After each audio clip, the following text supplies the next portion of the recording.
African American baseball history. Of course, today is the December 21st, 25 edition of this ongoing saga that we have uh, related to Negro League baseball players and teams. So I want to thank everybody for joining this evening. We're going to talk about some historic facts that occurred on this day.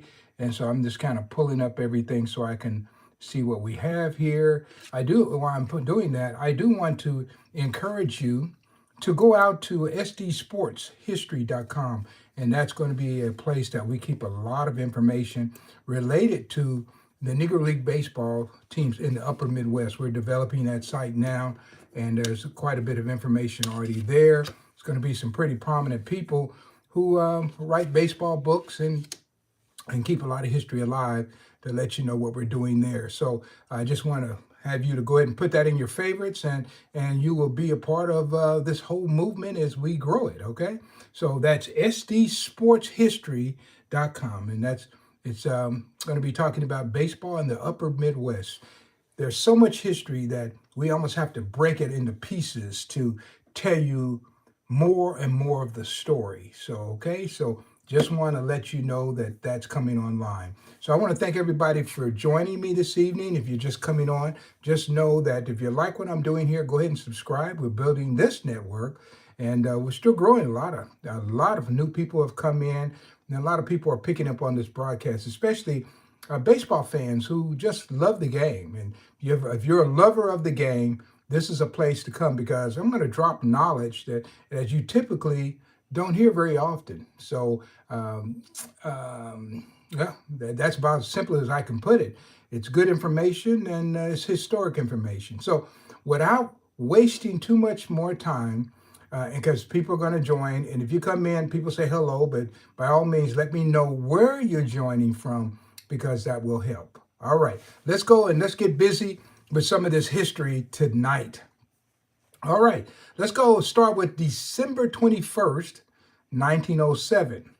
In a big meeting in Indianapolis, owners of the leading African American baseball teams met to make plans for a new National Negro Baseball League. And those in attendance at that meeting were Frank Leland of the Leland Giants, Gary Lewis of the Louisville Giants, James Glass of St. Louis, Charles Dorsey of Cleveland, Ohio, Rand Butler of the Indianapolis ABCs, and William Roberts of the Indianapolis Rooters. And so anyway, this league never actually came online, but as you can see, as early as 1907, they were trying to organize Negro baseball teams into some kind of league. And so there were many efforts, and at the beginning of this whole movement, you're going to always run into Frank Leland's name. He believed it. And of course, Frank Leland died before the Negro National League actually was born in 1920, when Andrew Rube Foster became the league president. As a matter of fact, in 1907, Rube Foster had finished his first year playing for Frank Leland in Chicago with the Leland Giants, and they were really revolutionizing baseball as it was being presented to America by an African American team. So anyway, they're getting together. That's important, because a lot of people think that the Negro Leagues were just a bunch of teams just thrown together, and that they were never trying to do very much, but they were always trying to do a lot. And these are just a few of the players that become a part of this great, outstanding movement called the Negro Leagues, all right? So anyways, I've got a few people joining. Be sure and let me know where you're joining from, all right? So let's go to another fact. December 21st, 1911, Topeka Jack Johnson, manager of the 1910 Kansas City Royal Giants, and also a heavyweight professional boxer, lost a boxing match to the powerful Joe Jeanette, who knocked him out in New Orleans, Louisiana, at the local athletic club. That was December 21st, 1911. Now, interesting thing, Topeka Jack is buried in Topeka, Kansas. He was from Topeka, Kansas. He was quite the baseball player. He actually attended Washburn University. played baseball at Washburn University. He was monumental in starting the Kansas City, Kansas Giants, 1907. But most people don't know about his prize fighting. He was a pretty good prize fighter as well. He had the honor of fighting Sam Langford. He fought the other Jack Johnson, the real Jack Johnson that most everybody knows about. He fought him, I think it was, if I'm correct, it was on Christmas Day or either Thanksgiving Day, 1920. And that was Topeka Jack Johnson. He fought in the heavyweight class. And just imagine this, guys. He's fighting in that heavyweight class, but he's playing second base for the Kansas City, Kansas Giants. Just imagine that. So, how big was this guy? You got to think about this. A lot of times we think about second baseman. We don't think of a second baseman that's fighting in a heavyweight division. But this is the true story. And so Topeka Jack is somebody I've written a lot about over the years. And of course, he's buried there in a cemetery with a number of other African-American baseball players there right in Topeka, Kansas. So I've had the honor of interviewing people who were related to him as well. So, yeah. So, and the same thing with Frank Leland. I ended up interviewing Frank Leland's his wife, her niece. And we had lots of good conversations up to the time that she began to get dementia and went into full-blown Alzheimer's. And so that's where the conversation stopped. But we did have lots of great conversations. And if you ever see my book, it's A Harvest on Freedom's Field. And it's about Andrew Root Foster, Harvest on Freedom's Fields. If you see that book, there's a great picture of Mrs. Leland in that book, and that came from her. Yeah.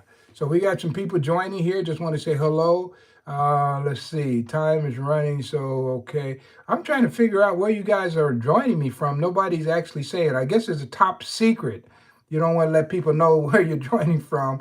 But anyway, hey, if you do that, I might be able to tell you some things. So, and then somebody wanted to know what kind of jersey I'm wearing. Tonight I'm wearing an Indianapolis Clowns jersey and with the number 5 on it, symbolizing Hank Aaron. Of course, I have my favorite baseball hat on, and we're just talking history of the game today. And remember, guys, if you like what I'm doing, don't forget to subscribe. All right, let's go to another fact, okay? And this is the ball player who's born on this day, and I'm sure you've heard of him, and I'm just going to tell you a little bit more about him. But the December 21st, 1911, the legendary baseball player Josh Gibson was born in Buena Vista, Georgia, in Marion County, population of 1,016. And his motto, he hit lots of home runs. His motto was, "A homer a day will boost my pay." And that served him well. And here's something that I think you might find interesting. I was doing a little research before I came online, because my research is typically not like a lot of other people's research, right? So this is what I was able to find. I went to like the AI, right? And I just asked a general question. And the question was this: how many home runs did Josh Gibson hit in 1931? And AI came back with this. AI said 1931 was Gibson's first full season for the Homestead Grays, and record keeping in the Negro Leagues at that time was incomplete, inconsistent, not standardized across leagues or barnstorming games. As a result, no authoritative source provides an exact 1931 home run total. That's a damn lie. I got a book right here that says it's a lie, because I feel I'm an authoritative source. Yeah, so I don't know if you've seen this book before, but it's the 1931 Homestead Grays. And in there, I list the 40 home runs that Josh Gibson hit. And I am going to flip this around so you can see. Yeah, this is the book right here, Phil Dixon American Baseball Chronicles. Yeah, if you get that series, you can see what I'm writing about. And I've recently had some people reaching out to me from Sabre, and they're trying to rewrite this book. And so, but I'm the person who's been presenting this history in this unique way. So what do I have that AI doesn't? Okay, well, let's look a little further before I give you what I have. So after then, I went over to, I guess this is, another source, and I looked in here, once again, wanting to know what Josh Gibson did in 1931. And so here we go. In this source, it said in 1931, Gibson batted 3.306, 306 with 6 home runs. And then it says .308 with 14 according to Hallway. That's John Hallway. He passed away here about a year ago. And so that's what it had there. All right, hey, so I wasn't finished yet. I like to see what is out there, right? Okay, so let's go to the other source I had. So I went to another source, which was seam heads. Seam heads. I wanted to see what seam heads had. And so when I went to seam heads, let me see what I ended up getting. Okay, in 1931, they have Gibson is hitting in that particular year 9 home runs. All right. So, and they say 53 RBIs, 14 doubles, things like that. Okay.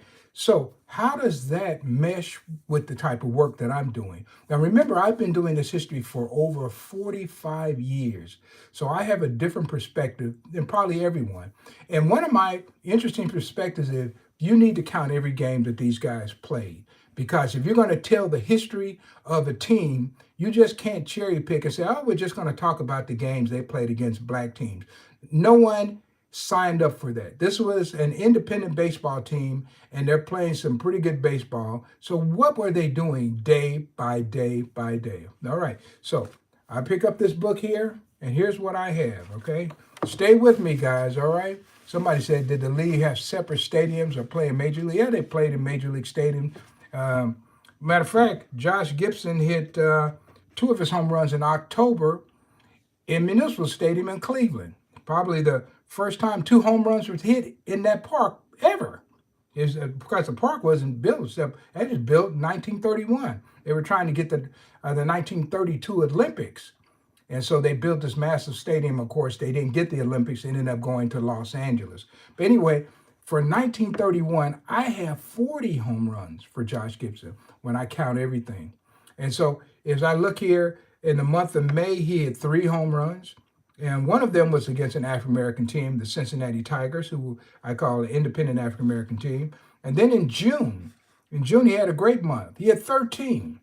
So that's 16 right there. So, and he hit one here against the Cleveland Cubs, who had Satchel Paige playing for them. Also, he hit one here against Hilldale on June the 27th.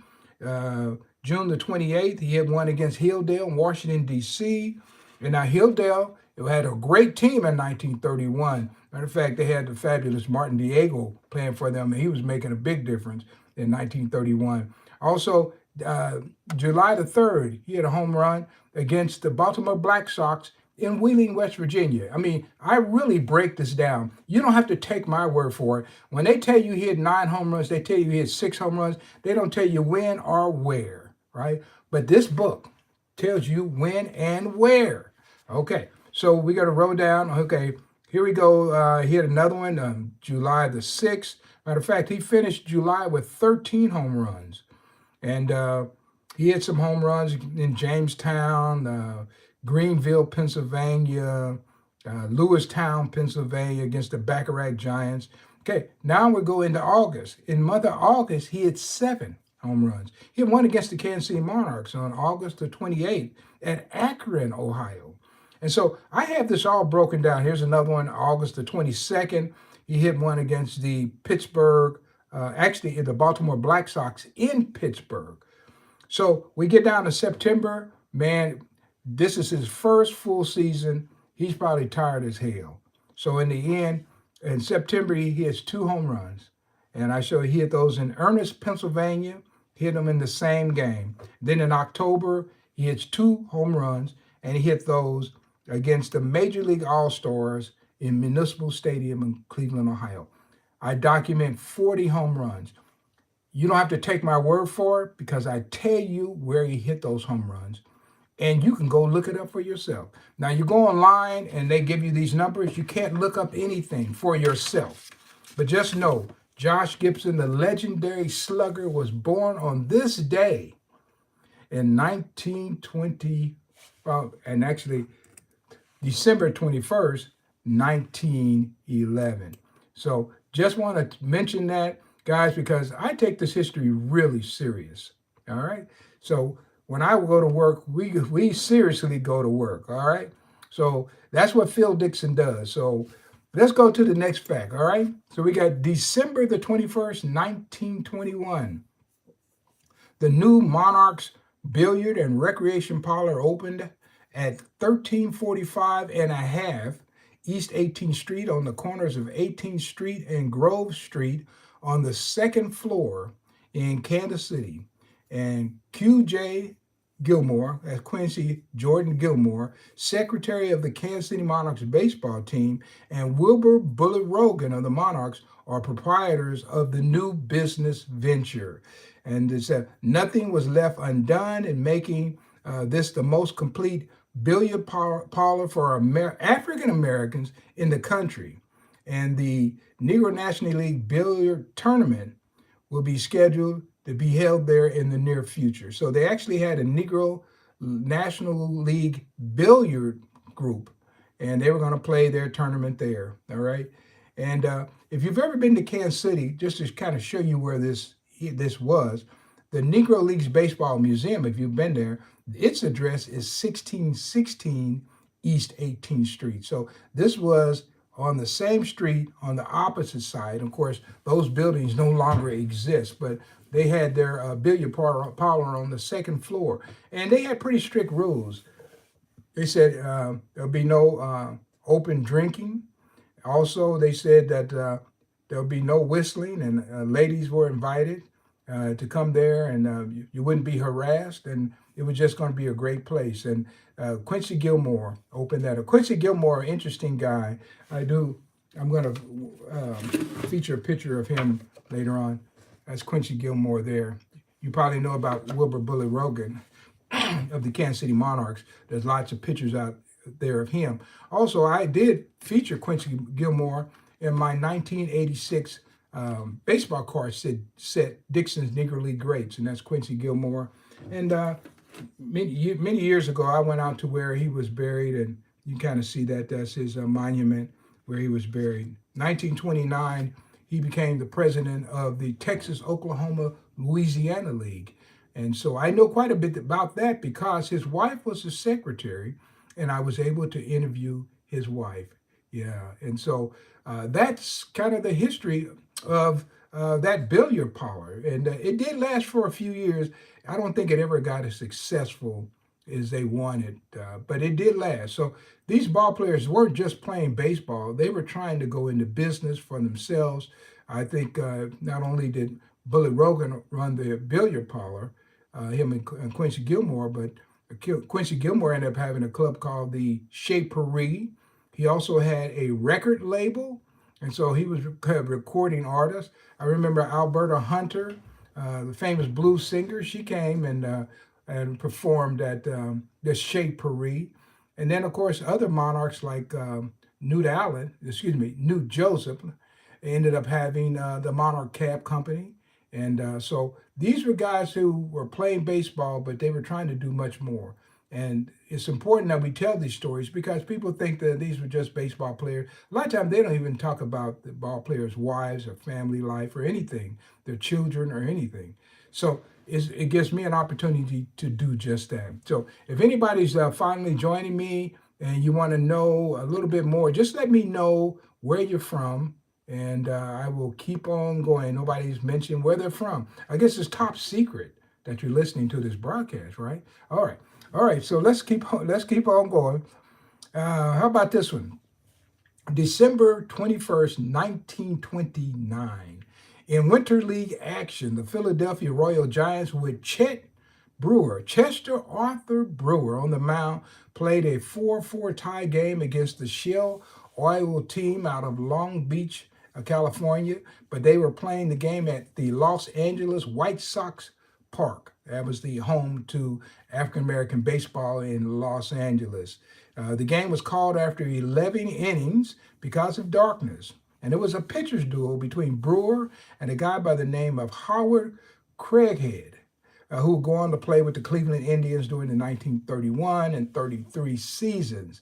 And this guy was no flash in the pan. He won over 200 minor league games, and that's who these guys were facing. So these were considered legitimate artists. So baseball players, they could go to the National American League, but the ball players like Chet Brewer, who were actually pitching just some great baseball, were not giving that opportunity. That's why when they merged the statistics a couple of years ago, I feel it was very important, because now you can realize and you begin to change your mind that the Negro Leaguers were major leaguers, but they were not given a chance to perform there because of simply a word called racism. Some people call it was a gentleman's agreement to keep him out of the league. Well, those guys who kept him out of the league, in my estimation, they were no gentlemen. They were pure racists, is what they were. And so they kept these guys from playing, but hey, they would let Asians play. They would let Native Americans play. They would let people not even born in the United States, who just came over and had just recently left Ellis Island, maybe a generation, or they were not even born in the United States. They could play, but a native-born black person was not allowed to play. Isn't that insane? Isn't that insane? These are your American citizens and some of the greatest players in the game, and they never got a chance to hit one baseball in the National American League. But when they played these exhibition games, oh, they proved they could play, and they proved that they should be there. This is just one more example. And in this particular game, Bullet Rogan, who played first base, and I just talked about Rogan, who started his billiard parlor in 1921. Rogan played first base in that particular game and homered over the left field fence in the first inning. So he didn't waste any time in showing that he was the best.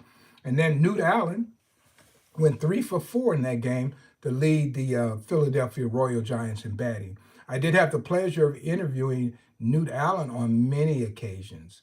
And yeah, he was quite the interview. And I actually interviewed his wife as well. And so I interviewed her, and there's a great picture of Newt Allen out there, and it has monarchs on his jersey. That picture came from his wife. And you see the picture now, and it has no reference to me, who was able to get that picture and then present it in the book. It's been copied. And there's no reference to Phil Dixon. But just know, Phil Dixon kept a lot of this history alive in photographic imagery. So, hey, here I am today telling you some stories that maybe you don't know. All right. So let me see if anybody else is saying where they come from. Let's see. Nobody's mentioning it yet. All right. Somebody said, all right. So, hey, we got people joining, but no one's mentioning where they're from. All right. So we're going to go close with one more. December the 21st, 1952. Reese Goose Tatum dropped 20 points as the Harlem Globetrotters knocked off the Toledo Mercury team at Erie, Pennsylvania by a score of 64-48 before a paid crowd of 2,800 fans. And Tatum also plays baseball for the Indianapolis Clowns. And so a lot of these star baseball players were able to keep busy with other sports. So you have Topeka Jack Johnson boxing. He wasn't the only one. Now you have Reese Goose Tatum playing basketball. He wasn't the only one. One of the guys I think about a lot, and I need to talk about him more playing with the Harlem Globetrotters, is Ted Strong. Yeah, Ted Strong was a tremendous talent in baseball and was a darn good basketball player for many years with the Harlem Globetrotters. And there's a good book on him. I have to feature that one of these days because I know the author of that book very well. And so I'd like to talk about it a little bit more. And I'd like to talk about Ted Strong more than I have been. So guys, that kind of gives you a little bit of idea of what we're doing here today. We're talking baseball, and we're talking baseball history. So, hey, if you like what I'm doing, come back. Keep coming back. And you subscribe. That way you'll know when I'm live. And sometimes you'll get a little click to let you know I'll be coming on live soon. So today's edition was, of course, the December 21st, 2025 edition of This Day in Black Baseball History. So, guys, I hope you like what I'm doing. I'm having a great time talking about this history. As you can tell, I really love this. After 45 years, guys, my light has never dimmed when it comes to telling these stories about these men. And if you like this, stay with me. Stay with me. I'm always thinking about some interesting things that I don't get a chance to talk about. I could go even deeper. Like I didn't meet Goose Tatum, for example, but I met his son. I met his son way back in 1992, and I even know a lady who lived in the house. She sold that house a couple years ago, where he owned the house there off of Benton Boulevard in Kansas City. So these are things that, as I've gone about the community for many years and talked to people, I've learned so much about these players and their families and their activities. So when I talk about historic event, I'm going to give you some other things to think about. And so that kind of does it for me. Guys, we're pulling up on Christmas, and as always, there's some great things that happen with Black baseball and Christmas. And so, I'm hoping that you're going to stay with me all the way. And if you know of anybody who's interested in this kind of history, share the broadcast with them. I can't reach everybody. I try to share it as much as I can, but I'm probably hitting the same folk over and over and over again. And hopefully the algorithm will start to wave in your direction. All right. So, guys, thank everybody for joining me. Your support has been fabulous over the past 45 years. I'm getting set for speaking engagements for 2026. And I'd love to come to a town near you and meet you in person. And I have a wonderful presentation I think you would like that's completely different than what I'm doing here that you might like in person. And so we have a good time. And because I enjoy baseball, guys, I think baseball is one of the greatest games ever. And with these statistics, guys, I'm always reminded whenever I talk about these statistics and what I share and what's out there on these other sources, what you can pull up from AI, there's so much work to be done. I'll just put it like that. But I always think of the statement that Toby Harris says about statistics. He said, statistics are like a woman in a bikini. So it shows a lot, but it doesn't show everything. And believe me, when I was talking about Gibson and his 40 home runs, that was great, but it didn't show everything. And those people who put down he has 6 home runs and 9 home runs, man, they're not hardly showing anything. So guys, thank you for joining. Come on back. I'm serious. I'm serious. I'm not joking. Come on back. I guarantee you'll be entertained. All right, this is Phil Dixon, and I'm signing off for today, but I'll be back, and I'm looking at the wonderful things I have for December 22nd, some good stuff. So I'm giving you just a sneak peek that is going to be good. All right, thank you guys, and I'll see you real soon with another edition of This Day in Black Baseball History.